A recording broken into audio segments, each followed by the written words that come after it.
We're telling people to come to the Solar Roots party. Go to solar-roots.com. That's what I'm looking at right now. That's where to sign up. So everybody do that. We started this project to make a documentary film about how the solar photovoltaic industry started, and it was not really ever, it kind of just developed, but we created this documentary called Solar Roots, The Pioneers of PV, that tells the true story of the birth of the PV industry. There was some solar hippie guy that was saying that his first use of solar power was to take those cold flashlight batteries, to put them in the windowsill and heat them up a little bit, and then they would be enough so he could play another couple of songs. This module right here is an ARCO 16-2000. To me, that is probably the most iconic module of the early PV development. Hello and welcome to Sean White's Solar and Energy Storage Podcast. Today, our very special guest is Jeff Spies. Jeff Spies is on all kinds of boards and stuff, probably. He's like super famous. He's on the NABSET board. He has Planet PlanSet, so he has his own planet, right, Jeff? Yeah, welcome email to new customers is welcome to Planet PlanSet. So the thing that's nice about our company is we put our product in the name of the company. It makes it easy to find on Google. All right, that's pretty cool. And so what we're talking about is party on. We're talking about a party. This podcast is really fun. We're going to talk about a party. So what's this party we're going to talk about? I could talk about it, but you know about it better than I do. Sure. So we started this project to make a documentary film about how the solar photovoltaic industry started, and it was not really ever, it kind of just developed, but we created this documentary called Solar Roots, The Pioneers of PV, that tells the true story of the birth of the PV industry. And it all originated about 10 years ago. In fact, when we debuted the documentary in October, the 24th, 25th, 26th at the Solar Roots party in Grass Valley, California, one of the birthplaces of the PV industry, we will be almost 10 years to the day that we started this project at the first Solar Pioneer Party. And the way all this started was purely by accident. I had worked for a company based in Humboldt County when I first started working in solar photovoltaics in the mid-2000s. And I hadn't been back up to Humboldt, which is a place that I just love. It's so beautiful and a lot of interesting folks up in that part of the world. And it's just, there's a special quality to Humboldt County that's hard to put into words. You really have to go there. It's got the giant redwood forests. It's one of the epicenters of the solar photovoltaic industry's birth, where you had so many people living off grid in this expanse of really remote land with few paved roads, mostly dirt roads, no power in the hills where these people were living. So around 2014, I hadn't been up to Humboldt County in about 3 or 4 years. So I wanted to go back up there and just visit my friends up there. And I decided to go up with my business partner, Deep Patel and Harold Tan, and my good buddy, Johnny Weiss from Solar Energy International, just on a pleasure tour to go up to Humboldt County to show my business partners the birthplace of the solar PV industry. And we had a blast. We just enjoyed ourselves. We visited with my good friend and mentor, David Katz, the founder of Alternative Energy Engineering, one of the pioneering companies of the industry. AEE Solar, yeah. They turned into AEE Solar, and we just had a wonderful time. And about 3 months after we had gotten back from that just absolutely wonderful trip, my buddy and business partner, Deep Patel, contacted me and said, "Hey, when are we going to go back up to Humboldt County? That was a lot of fun. I want to do that again." I said, "I do too, but this time I'd like to make it a reunion party with all the people that I used to work with at AEE Solar, because it was just a wonderful family-like experience." So I circulated this idea on Facebook. I said, how would people feel about joining me for a reunion in Humboldt County in September of 2015? And I got a really strong response. And shortly thereafter, because of how excited people were about this concept of a reunion party, I said, feels kind of silly to restrict this party to just people that used to work for AEE Solar. We ought to make this open to all those people that were instrumental in helping this technology turn into an industry. So I had this concept of calling this the Solar Pioneer Party. And it was really interesting. I started to reach out to my friends and network and say, hey, we're going to have this party, the Solar Pioneer Party in Humboldt County, and it's going to be a lot of fun. Would you like to come up? And it was really interesting because the most prominent pioneers in the industry, when I told them this idea, their response was flat out, I'll be there. I just said, we're going to have a Solar Pioneer Party. And some of these folks I didn't really even know at all. And they said, I'll be there. And I was like, that's interesting. And there was clearly a true desire on the part of the people that made this technology into an industry to reconnect with all their colleagues and celebrate the successes that the industry had had. So we had the party in late October of 2015, and about 100 people showed up, and it was absolutely one of the most special experiences of my entire life. As I mentioned about Humboldt County, which is a special place that's hard to put into words, this party was hard to describe in words. There was a feeling to it, like an electricity in the air. In fact, during the event, we had a rainbow bust out in the middle of the party, and it was just like magical. And so I realized before the party, I said, gosh, we're having all of these heavyweights of the early development of our industry get together. Somebody should come up there and film interviews with them. And I contacted a number of the industry journalists, a number of the folks that are very prominent in doing reporting on the solar industry. And I said, hey, we're going to be doing this event. Would you be interested in coming up and filming interviews? And I couldn't get anybody interested in this. And it really bothered me. And I finally got to the point after striking out with several of the recognized industry reporters and journalists that I said, well, damn it, if they're not going to film these interviews, I'll get my good buddy Jason Vetterly, who I worked with at Quick Mount PV at the time, to come up with me and film these interviews. And it took a little bit of cajoling, but I got Jason to agree to come up, and we decided that we'd film these interviews of these heavyweights of the industry at the party. And I was really excited about this, thinking, okay, we're going to film these interviews and we'll just edit it together in a little thing, and that'll be the end of it. And after the party, which was just an absolutely wonderful, magical experience, I sat down and I looked at the footage that we had filmed, and I realized it was all wrong. And the reason it was all wrong was we were trying to tell the story of the start of the photovoltaic industry at night at a party.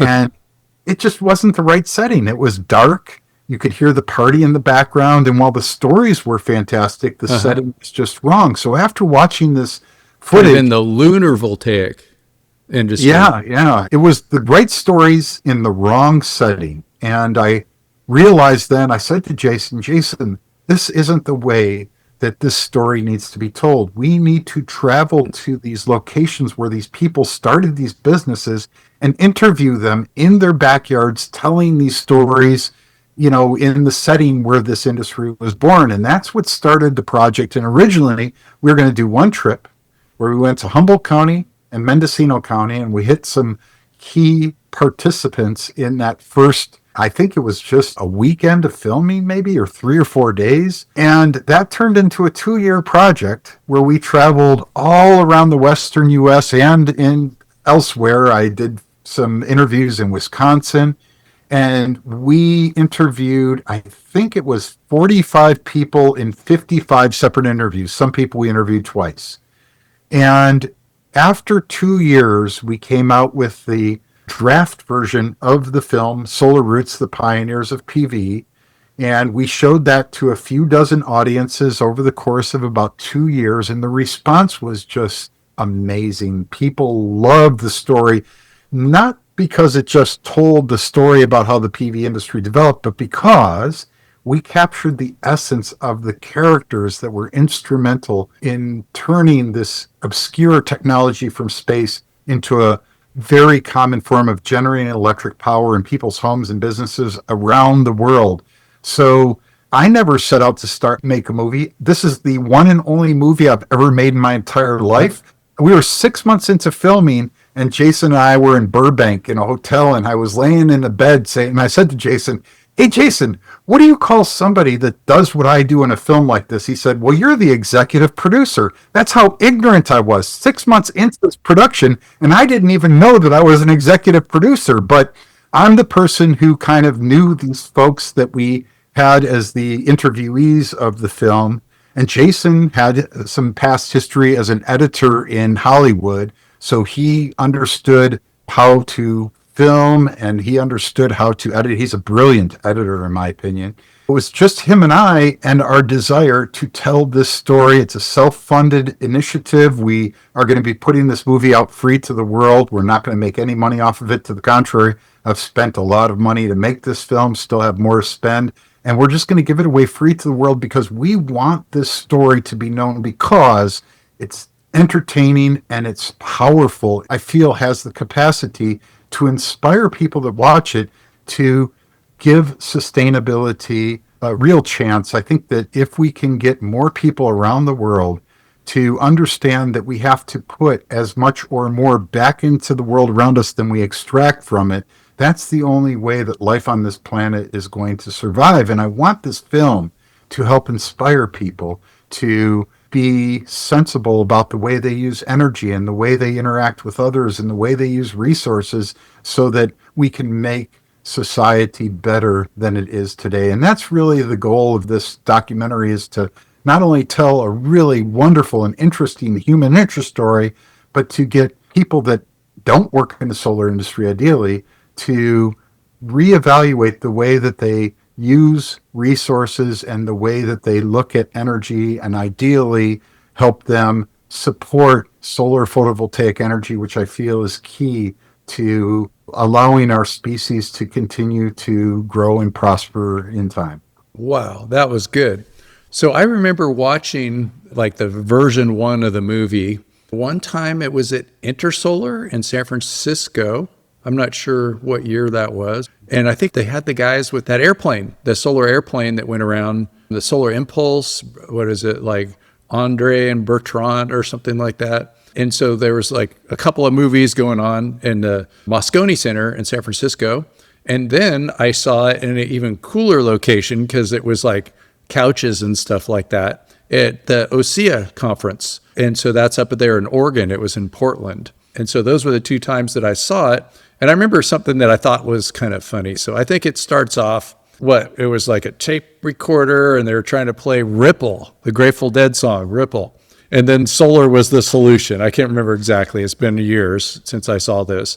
Yeah, the movie starts with a tape deck. Solar hippie trying to play some iconic music on a tape deck. And what's really cool about that first scene is as soon as the music starts, the drone just launches into space and you pull out and you see this homestead in far northern California with solar. And then we go into this really wonderful animation that my friend Ben Young created that really helps set the stage for the concept of quote unquote solar roots, where you have a satellite that's powered by solar cells beam down this magic beam of light that hits this ground, and a tree grows out of the ground with these solar panels. And then the solar panels then start creating the roots, and the roots spread to all of these major communities that were instrumental in helping start the solar photovoltaic industry in the late 70s and early 80s. So I just love the animation.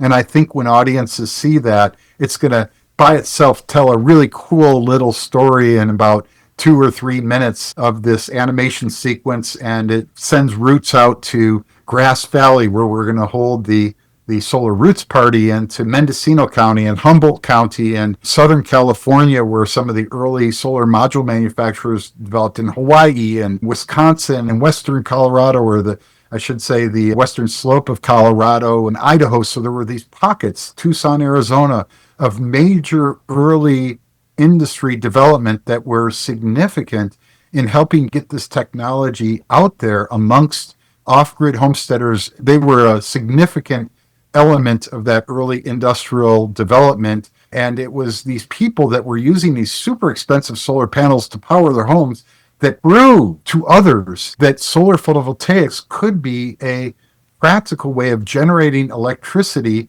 for our daily lives. At that time, nobody believed that was possible because solar was 50 or 60 times more expensive, the PV modules, than they are today, adjusted for inflation. You know, if you were to look at it, solar panels back in the late 70s, early 80s were selling for $13 and $14 a watt, Sean. And that was in $1980. And Hmm. today, what do solar modules sell for? I guess you can get them for as little as 15 cents a watt in some parts of the world. Oh, yeah. I saw an article in PV Magazine not too long ago, and they were complaining that the price might go back up to 12 cents a watt.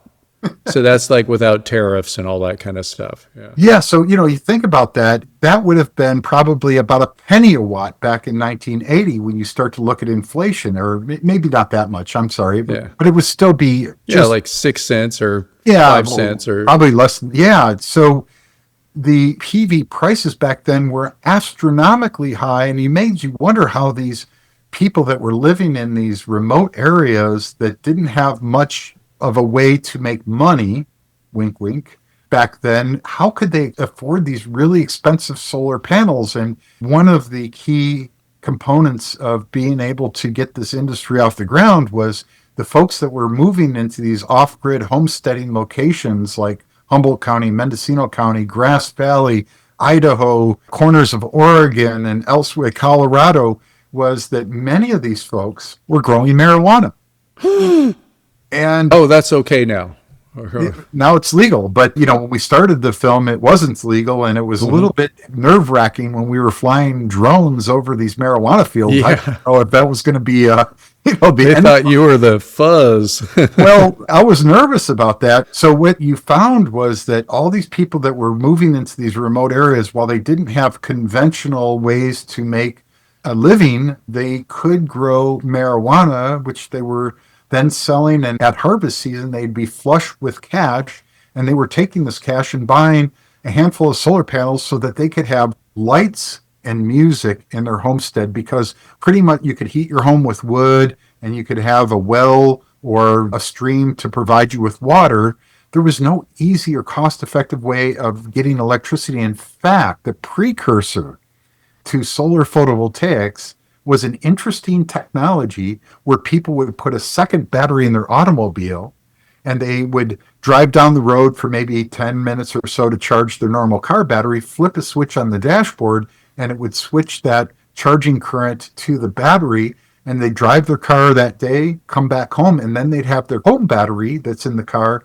They'd plug it into the house, and then they'd have some basic electricity for lights and music. And we feel that music really was the key, because you could use kerosene lanterns at that era, that while they were dangerous and probably not very good for your health, you could still have light with kerosene, but there was no way to get music in the hills because radio signals didn't reach into the hills. And even if they did, you'd have to buy expensive, what we used to call flashlight batteries, D cell or C cell batteries, to power radios or tape players. And that was a very expensive way to get music. So when they had these automobiles charging that car battery, they could finally have some power to have a tape player to play music. And when the solar photovoltaic modules were discovered by some of these early pioneering companies like David Katz at Alternative Energy Engineering, they essentially just took their existing home electrical system, which was fairly basic, and they plugged the solar modules in, and they took that battery out of their car and sat it in their house or in the shed out back of the house.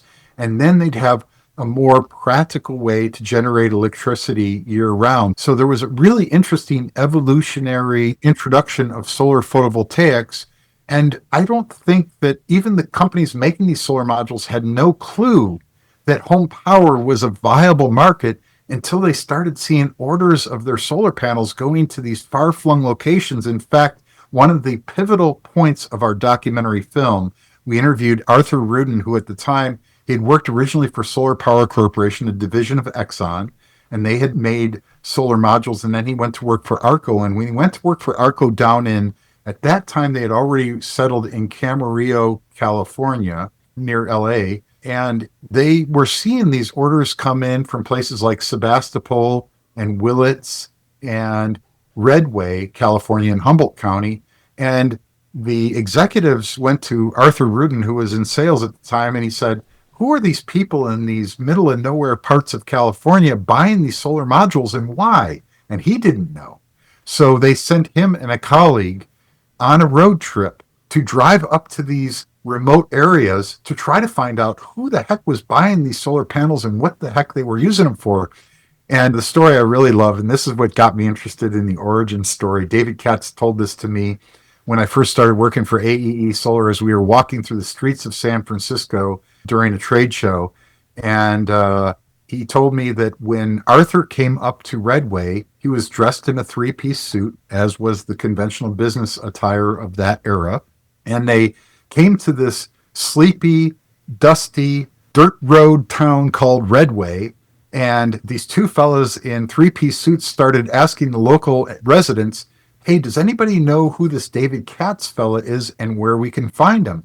And it took them 3 days to get anybody to tell them because they were afraid they're to bust They're David. the feds. Then when they finally found his little business in a small hamlet named Bryceland, California, which used to be the Boohoo bookstore, that's a whole nother story. But they walked in there and they were amazed because they saw these hippies walking in with wads of cash in their hand, buying these super expensive solar panels and walking out with them. And they were like, what's going on here? And it took them a little while to realize, in the words of Arthur Rudin in the documentary, that these were growers and they were growing crops. And when they went back to their corporate headquarters and started to tell their management what they had experienced, they basically just said, well, you know, they're farmers, they're growing crops, buying solar panels because they don't have electricity in these remote areas. And despite the super high cost of a solar panel back then, it was still cheaper than driving your car every day to charge up your home battery. So that's, in a nutshell, the story, and it builds upon that, obviously. We really focus on that period. We tell the whole story from the development of solar, the discovery of the photogalvanic effect in the 1850s by Edmond Becquerel in France, then the development of the selenium solar cell by Adams and Day, and the first solar PV array in New York City with Charles Fritz with those same selenium solar cells. Albert Einstein discovering the photovoltaic effect and winning the Nobel Prize for it in the early 1900s. The development of the Bell solar battery, the silicon solar cell in the 1950s.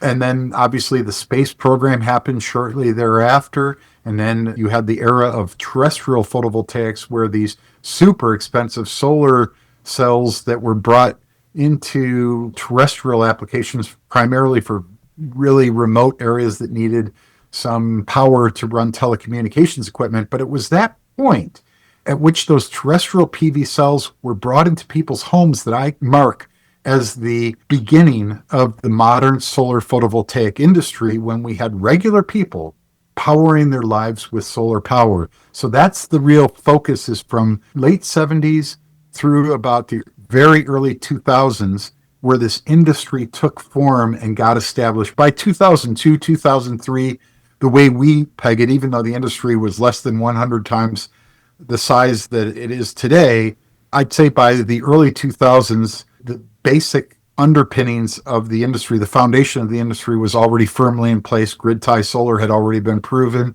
and we were starting to see incentives and from the state of California and the German government that helped spur the really major growth that happened in the late 2000s into the 2010s. Wow, that's pretty cool. I remember one thing that I saw in your version 1 of the movie that I still use as an example for my classes. Is there was some solar hippie guy that was saying that his first use of solar power was to take those cold flashlight batteries, to put them in the windowsill and heat them up a little bit, and then they would be enough so he could play another couple of songs.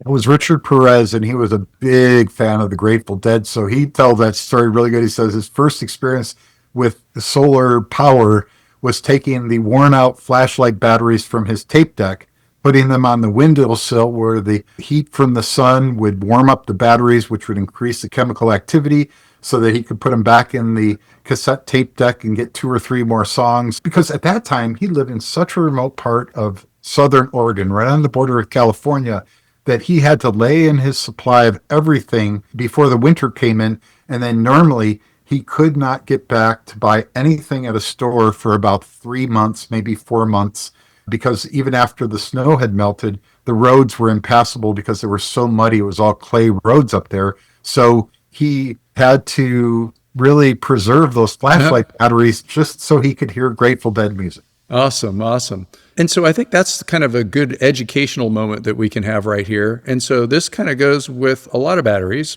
And your grandmother might have told you to put batteries in the refrigerator.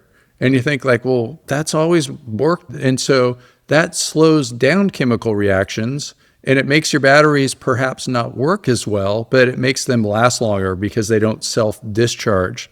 But then you heat them up a little bit to get them going. And if you heat them up too much, it might reduce the life of your battery, especially with a rechargeable battery. So there's a zone in there that's the best. And this would go for different types of batteries too. So a lead acid battery, a lithium ion battery, probably just about any kind of battery, you're going to get less out of it when it's like super cold, and there's going to be a good temperature. And it might be kind of what a good temperature for a human is, like in your house.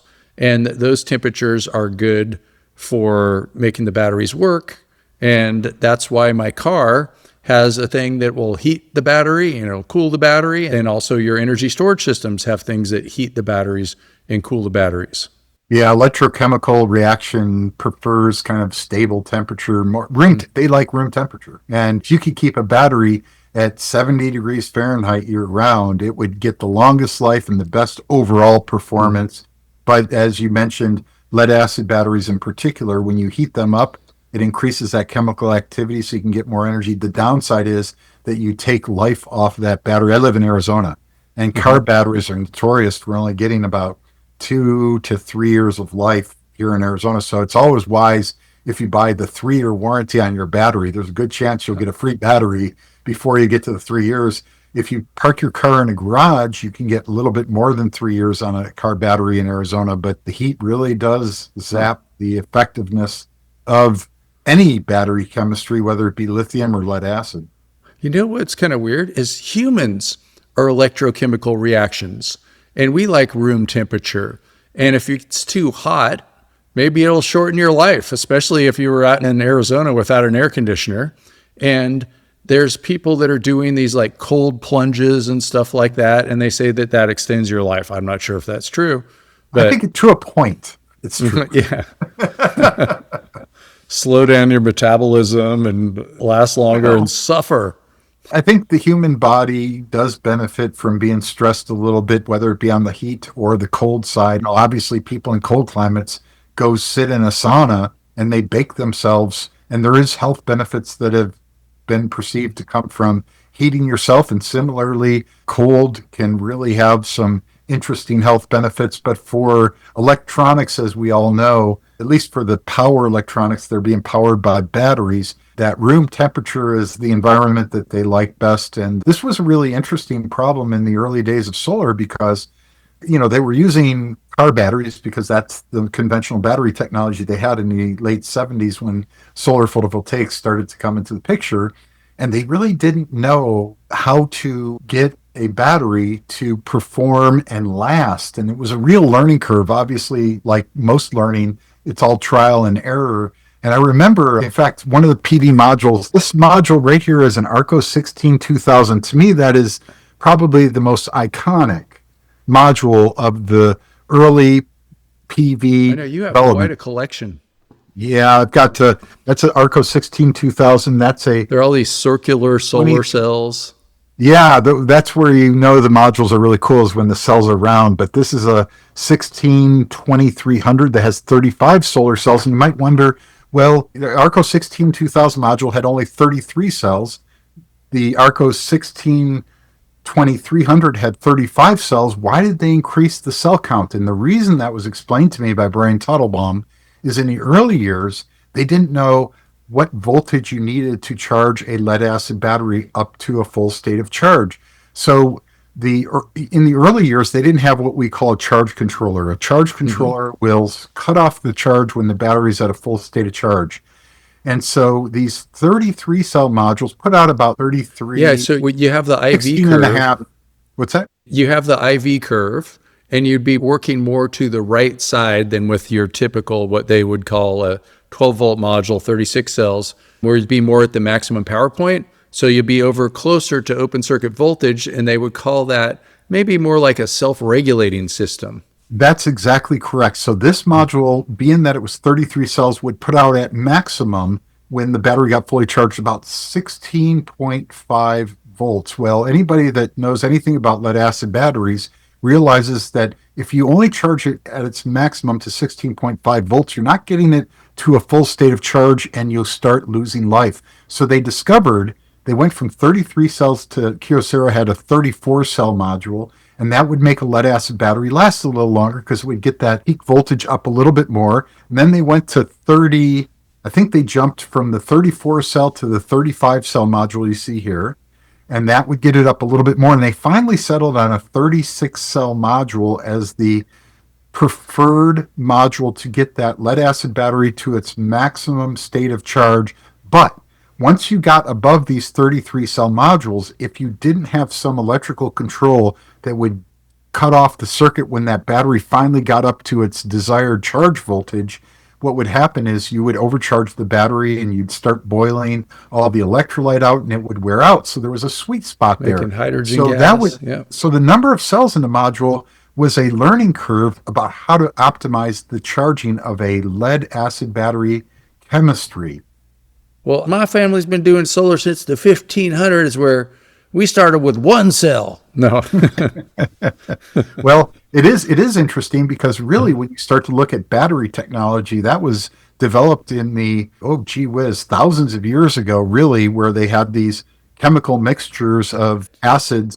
Yeah, 250 BC, I think, in Baghdad or something. Yeah. Yeah, so the concept of batteries was certainly thousands of years old. The concept of solar photovoltaics was really initially discovered by Edmund Becquerel in the 1850s, where he discovered that there was a light-sensitive activity that occurred with certain chemicals that were in solution that were photoluminescent. And it was clarified to me, the industry's true historian, John Perlin, that Edmund Becquerel didn't discover the photoelectric effect. He discovered the photogalvanic effect. But that was, in essence, the basic principle to understanding that the sun could energize things, whether it be a chemical solution or in the case of silicon, it could cause silicon to act in a way that really was surprising. And the way that that was discovered is there was a project that was an underwater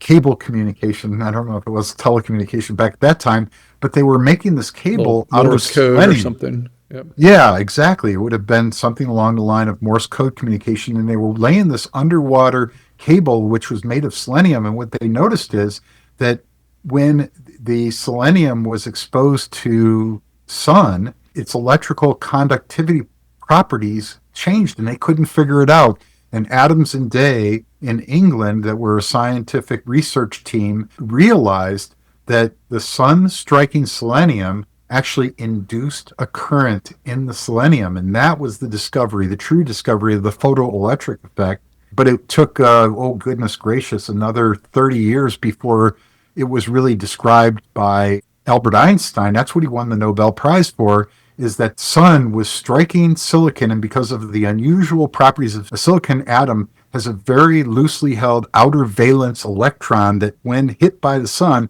could get excited and jump into the next atom of silicon. And if you had enough silicon there, you could set up a flow of current. And that's the basic magical principle, if you will, of solar photovoltaics, is that simply the sun striking a black piece of silicon can induce electrical current flow. And thankfully, we figured out how to harness that in a cost-effective way. And here we are, how many ever 100 and some odd years later, where we've now been able to take that concept and power our lives and our computers and our homes and heat our water and run all the industrial equipment with the power of the sun. In fact, the interesting thing about it is when you look at most of the forms of energy that we have in the world today, whether it be coal, natural gas, oil, these are all the embodied energy of the sun, essentially. And solar photovoltaics just cuts out that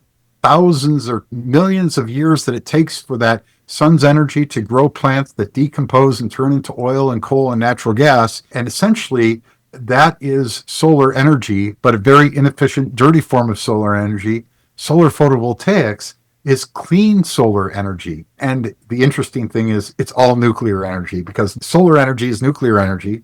So energy in its pure form is all nuclear energy. It's just that solar photovoltaics is the safest, cleanest form of nuclear energy and also the safest, cleanest form of energy of any type. And even hydroelectric and wind energy is also solar energy because it's all powered by the sun, which is nuclear energy. We interrupt you for a very important announcement. Sean White's Solar and Energy Storage Podcast has been brought to you by Sean White's Solar and Energy Storage Podcast. That's right, Sean White is sponsoring his own podcast, and he wants to remind you to go check out some of his classes. You can go to SolarSean, that's solar, SEAN.com, and then click on the links to check out his classes. You can check out his heat spring classes, and you can also hire him to teach classes for you, like at your company, something like that. Now back to the show.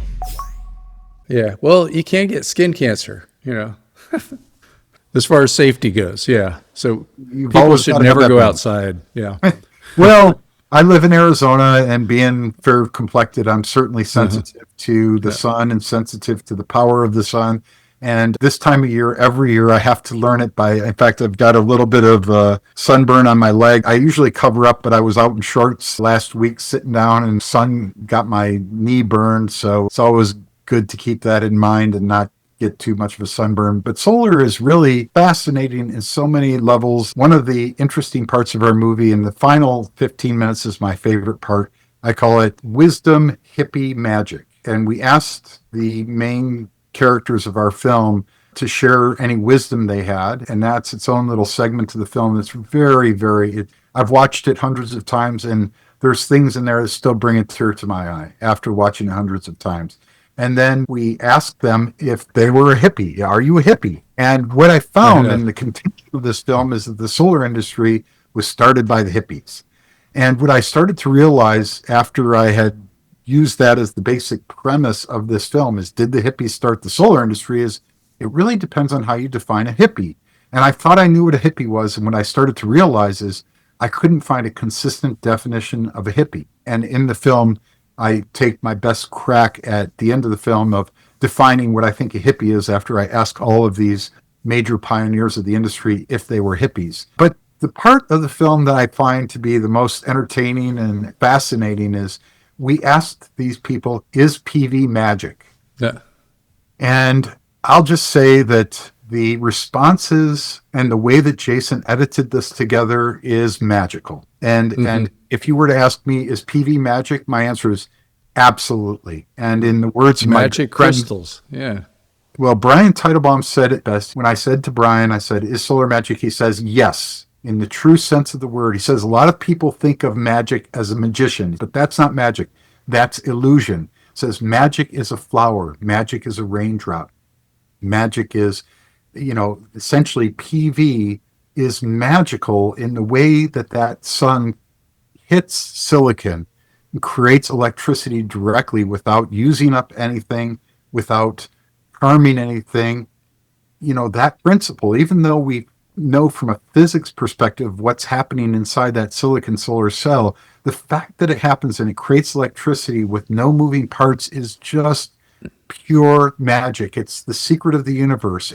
So I think when people see the film and they hear the final 15 minutes of, getting the wisdom of these pioneers and having me ask them if they are a hippie and is PV magic, when this film comes out, I want that final 15 minutes to be its own little story because I think it stands alone. It's powerful. It tells a really solid story by itself. And I think it's going to connect with viewers. I think that this movie will find its audience naturally. And I don't think it's just going to be people in the industry. I think it's going to be regular folks who are, like me, amazed that you can have nothing more than sun hitting a stationary solar panel and electricity comes out of it. It's just amazing. Yeah, so when is this going to be on Netflix? I don't think it'll ever be on Netflix, but we will be, once we get all the legalities sorted out, we will be giving this away free to the world. It's not a commercial venture.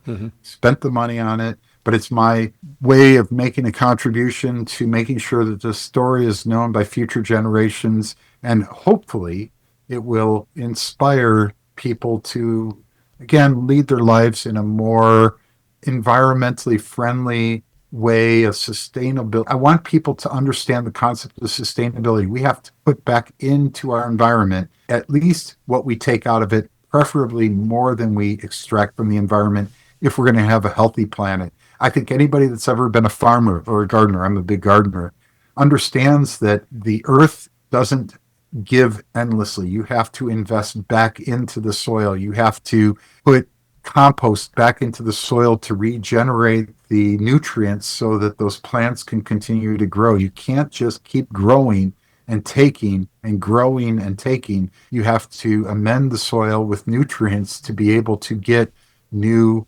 vegetation to grow from the soil. And I think that that principle holds true in our daily lives. If we just keep taking from the world around us and we don't give back, problems will result. And we're seeing a lot of those problems around the world today. So I hope this film will help get people to think a little bit more sensibly about how they use resources in their everyday lives. Do we really need to be doing all the driving or flying around that we do? Are there more environmentally sensible ways that we can live our lives so that all life on planet Earth is healthy and prosperous?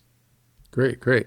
And so this movie, we've been talking a lot about the movie, but we're telling people to come to the Solar Roots Party. Go to solar-roots.com. That's what I'm looking at right now. That's where to sign up. So everybody do that.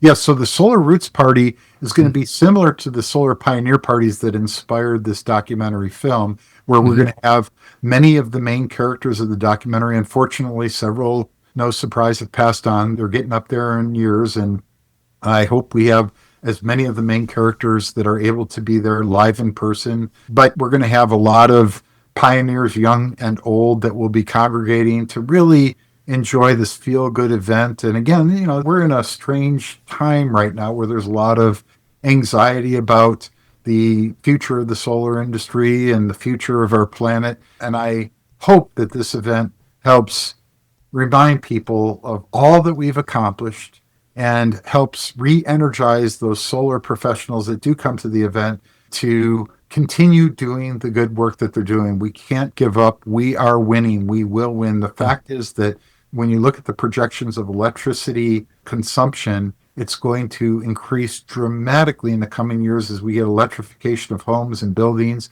electrification of the transportation sector, and things like artificial intelligence are consuming a lot of electricity. And the fact is that if we don't support on a public basis through policy, federal government, state government, utility policy, if we don't support solar, we're going to struggle to keep pace with the dramatic increase in electrical demand that we already are seeing happen. So, if I could appeal to anybody, it would be to those policymakers to say, please support solar energy. It's critical to the well-being of our country, of our economy, and of all inhabitants on Earth. It's a clean form of energy that really will make the world a better place. So do not cut the solar tax credits. We need them to keep this progress moving forward. Amen, brother. And another thing about the party too, I just want to ask you, is it's a pioneers party, and there's all these awesome people that new people in the industry probably would want to meet and Absolutely. maybe get a selfie with them or something, So what about, say, a 20-year-old that's just getting into the solar industry that thinks John Mayer is the Grateful Dead? What about that guy? Should they come to the pioneer party? Yeah, John Mayer is pretty awesome, I got to say. The Dead and Company I think that Jerry Garcia would be absolutely delighted with the way that John Mayer has picked up the guitar and continued his legacy. That said, we welcome people of any age. If you're interested in learning about the history of the industry, if you want to try to connect with these people that took this obscure technology from space and turned it into a mainstream form of electrical power generation, this is one of those few opportunities you're going to have to meet these folks, because the reality is that the folks that were instrumental in turning this technology into an industry in the late 70s, early 80s, these folks now are in their late 70s and early 80s or beyond. So they're getting up there in years, and they're not going to be around for that much longer. And I'll just say, I have been blessed to know these people the way that I've gotten to know them. And I will start by giving total credit to David Katz, my good friend and mentor, founder of Alternative Energy Engineering. And in my way of looking at it, certainly one of the top 5 most significant people in helping turn this technology into an industry. And David introduced me to this network of absolutely amazing people. And my good fortune has been getting to know, through this documentary film, so many of the pioneers of the industry. And I'll just say they are the most delightful, interesting, creative, witty, funny people I've ever met in my entire life. So I'm just blessed to have gotten to know these people the way that I have. And I hope many of those people listening to this podcast will come up to the event and get to experience that community of pioneers that has really blessed my life so deeply. But really the main attraction, if you were to ask me, besides seeing the documentary debut, is being able to connect with the pioneers of the industry and hearing directly from them, hearing their stories. So if you're a solar professional, you're just getting started in your solar career, if you're an advocate, I think that you'd really love the vibe. It's, the 3 events that we held, the Solar Pioneer Parties, there's something special about them that you can't express in words alone. Being around that many people who are so interesting, so clever, so innovative, and instrumental in taking this technology and turning it into an industry, it's just a treat to have the experience of being around so many people like that. Everybody, literally everybody you talk to is interesting to talk to, and it's rare that you get an opportunity to be around a crowd of people so interesting. Yeah, and I don't know if I'm going to camp or go to a hotel, but I got myself a refundable reservation at a hotel there just in case. Who knows, maybe I'll have like a school bus. I used to have a school bus. I'd sure like to get one again. It was a lot of fun. And I think it's going to be great. Should I bring my guitar? Is there going to be like campfire songs and all that kind of stuff? Absolutely. It's going to be a camping party event with a lot of folks that enjoy the outdoors. I mean, if you think about it, the way this industry started was from off-grid homesteaders that moved to these off-grid areas. That's a separate and very interesting story, is why did all these young people move to these remote areas to homestead? But, these are people that love nature. They love the outdoors. They love the sun, and they love growing their own crops. So yeah, it's a really intriguing group of people. So I think that folks that are going to come up just to enjoy the party, I would say that the people that have come to the past events, if you ever talk with any of them, you'll find out that they just loved it. It was wonderful.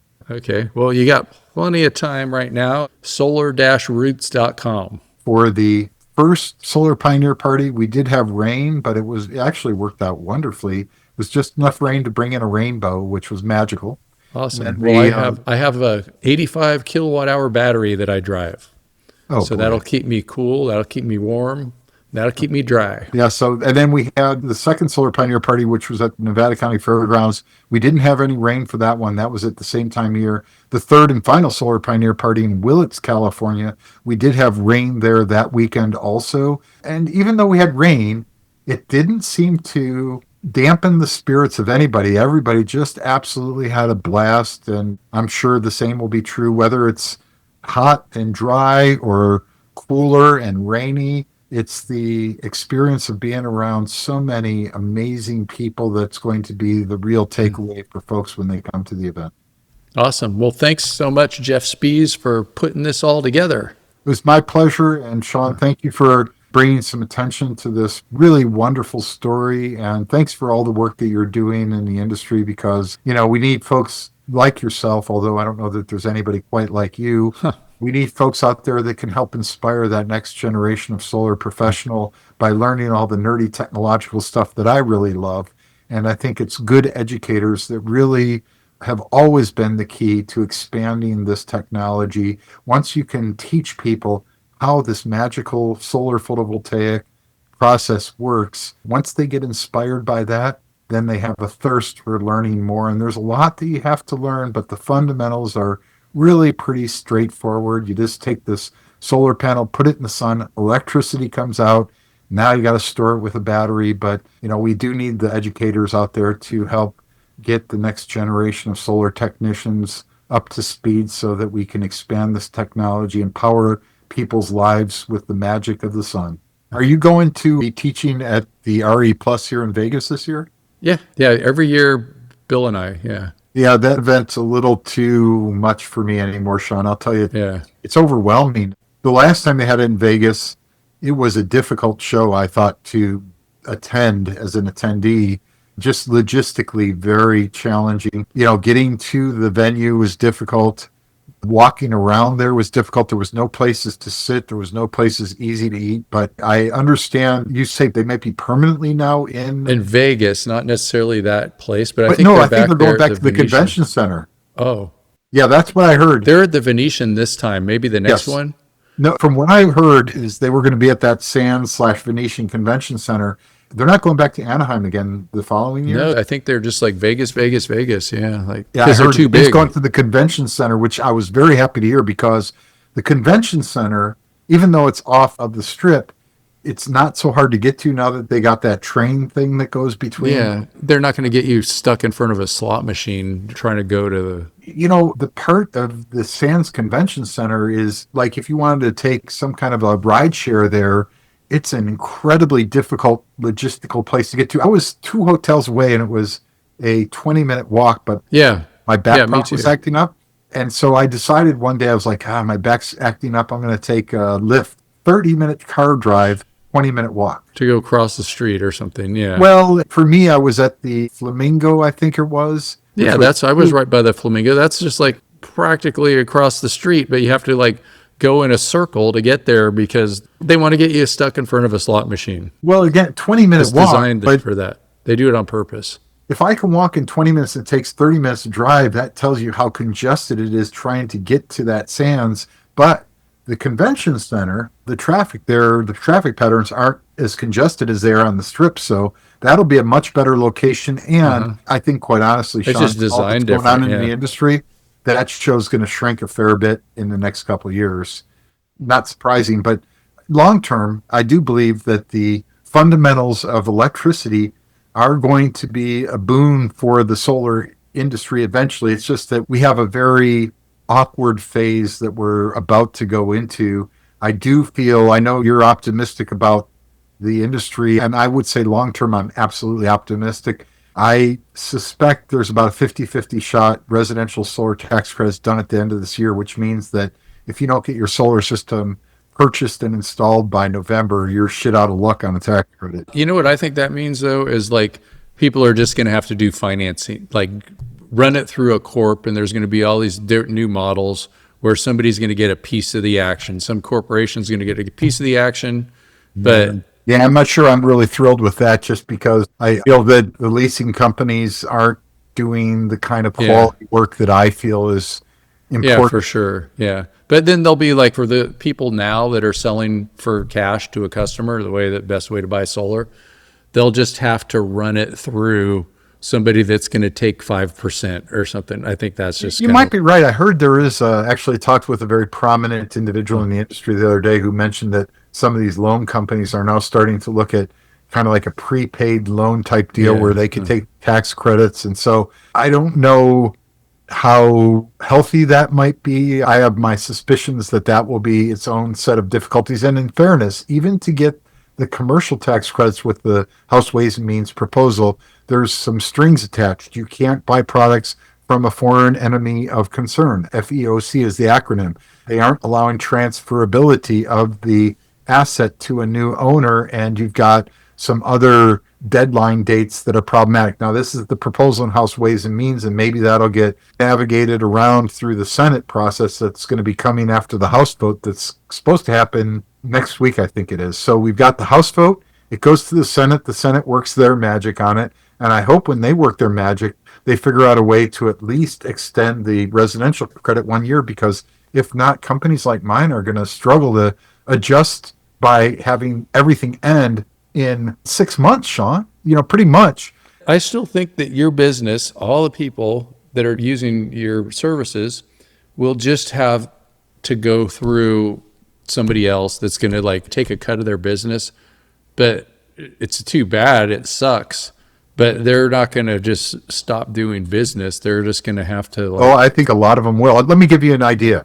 NEM 3, when it came into place 2 years ago last month, NEM 3 led to a 31% national reduction in residential solar in the following year. In California, it was about 40%. And I suspect if we see the expiration this December 31st of the residential solar tax credit, we will see more than a 50% drop in residential solar. That's my prediction, and I don't feel good about it. I wouldn't be surprised to see a 60% reduction in residential solar next year. percent of residential solar is going through the residential ITC? Because I'm sure that like Tesla and Sunrun's not Good using question. it for 90% of what they do. No, you're right. So you've got two sections of the tax code that are instrumental to residential solar. 25D is the residential solar you're buying a system with a loan or with cash. That's section 25D. That's what's slated for expiration. That's what the long tail relies on. Section 48E, as in Edward, is the commercial solar tax credit that's able to be pursued by companies like Sunrun.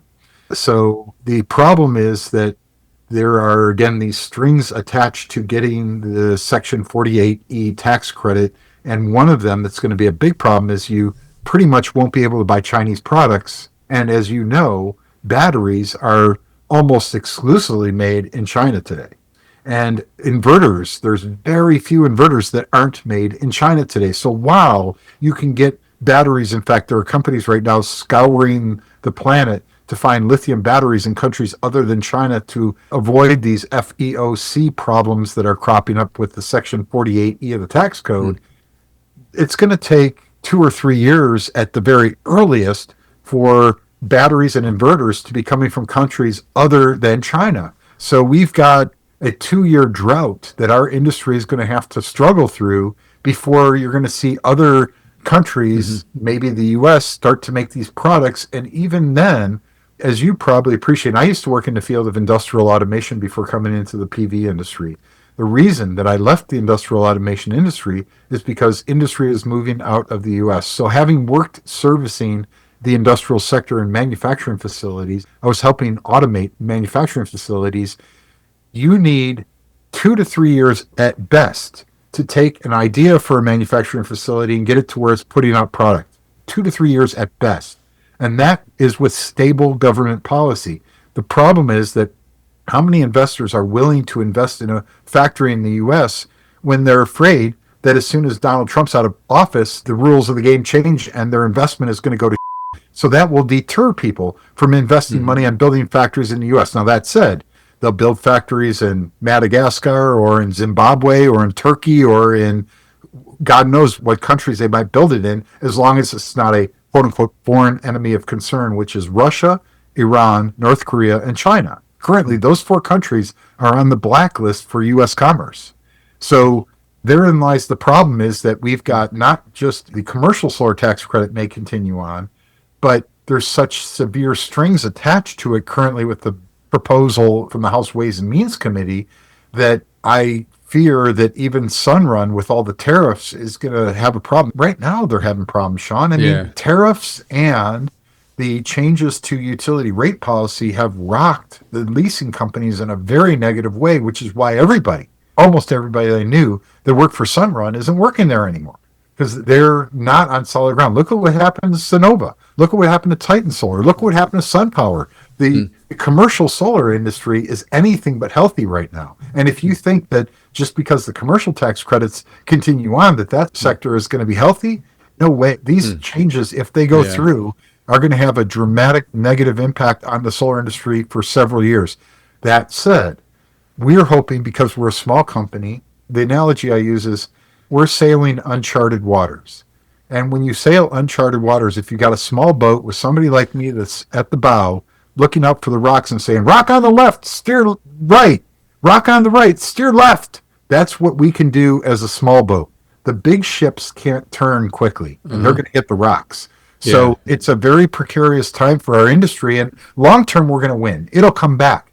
It's Yeah. just that currently there's a short-sighted mentality. And while I agree, I'm a very centrist person in my political outlook. I've never been a Democrat or Republican, with one small exception. I voted for Bernie Sanders in the primary. To do so, I had to register as a Democrat.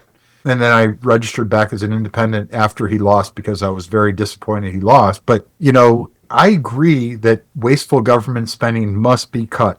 We have to stop spending more money than we make. That I believe to my core. I just feel that cutting the development of solar energy is like cutting the nose off to spite your face. You're not making a smart decision. We need more energy. Solar is the cheapest way to do it. So for the federal government to take the industry out at a time where we need more energy and it takes 10 years to permit natural gas power plants, it's illogical. So we're harming the economy by destabilizing the solar industry. That's the message that needs to be communicated. And since we know electricity demand is going to grow, why wouldn't you keep the sector that produces the cheapest kilowatt hours healthy? That's the real argument that needs to be made to policymakers. And I hope we can make it effectively in the next few weeks, because that's all we've got. So there's these petitions going around. You've probably already seen them. I posted a couple to LinkedIn and Facebook just today. But we are in a precarious position, and a small company like mine will be able to manage better than both. But I'm kind of preparing myself for cutting my pay to zero next year, Sean, and maybe beyond.